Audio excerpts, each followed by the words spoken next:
here with Braden Hansen for today's pro tips, and he's going to teach me how to be a quarterback. So what's the first thing I need to know about being a quarterback? First thing about being a quarterback is you have to understand the defensive coverage that they're going to bring at you.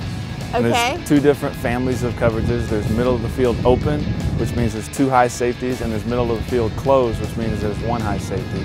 And that'll obviously dictate what sorts of coverages they can do, but those are the two basic families that you have to understand. Okay, so when you're lining up with someone and you have a close, you look, what, on this side? Yeah, so if explain this a little bit to me. Sure. So middle of the field closed, you're going to have one high safety, so you could either be cover 1, cover 3, or some sort of a cover 9 look. But that basically means that the middle of the field is closed, so more than likely you're going to go outside or to the flat route, to the sidelines. But if the middle of the field is open, there's two high safeties, you can either work the middle of the field, or in cover 2, the corners have to play tight to the line of scrimmage. You can try to work up the sideline. So the most basic coverage that a lot of teams will try to play is called cover 2, and what that is there's two deep safeties, and they play half of the field. That's their deep responsibilities, the deep halves. But there's two deep safeties on each half. Okay. But then there's 5 underneath cover man. So the strength of that defense is the underneath. The corners traditionally will try to jam the receivers and funnel them inside to the safeties.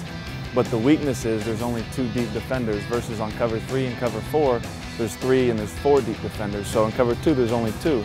Okay. So we try to attack down the field with deep play actions, and we try to send 3 receivers out to make one of those safeties wrong, because there's only 2 of them. Okay, I would say a difficult read, and sometimes we'll run what's called a flood route, where the outside receiver will go deep, and then the second receiver is going to run kind of a 10 to 15 yard corner route towards the sideline. Okay. And you have to read the corner to make sure that he's going to honor the seam route. If he goes with him, then you're going to have the corner, but a lot of times the corner will play games with you. Okay. And it's a long throw, so the ball's in the air a long time. You got to make sure that corner's all the way out there. So just reading that cornerback on a flood route can be tough.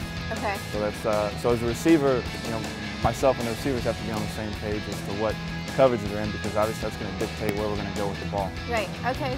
So I've always wanted to know how to do this. Okay. Okay. So when you're in the middle of the field and you're getting the football from the guy, how many steps do you usually take back to get ready to throw? Depends.